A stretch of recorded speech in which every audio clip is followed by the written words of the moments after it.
po, ako po si Alayka Sofia V. Patekela, grade 4 Agyo. At ngayon po ako po ay gagawa ng egg sandwich. Ito po ang mga sangkap: tasty, mayonnaise at egg. Ngayon po, papakuluan ko po muna yung egg.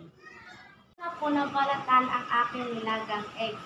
Ngayon naman po, sislice ko po siya sa maliit.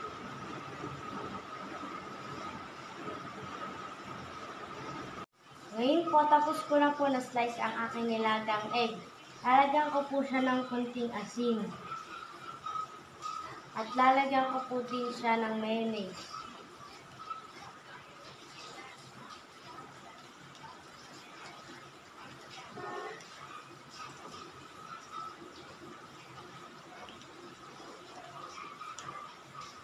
Pagkatapos po, i-mix ko na po sila.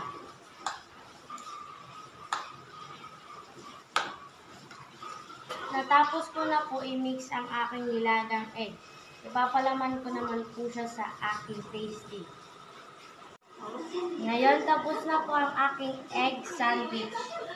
Salamat po.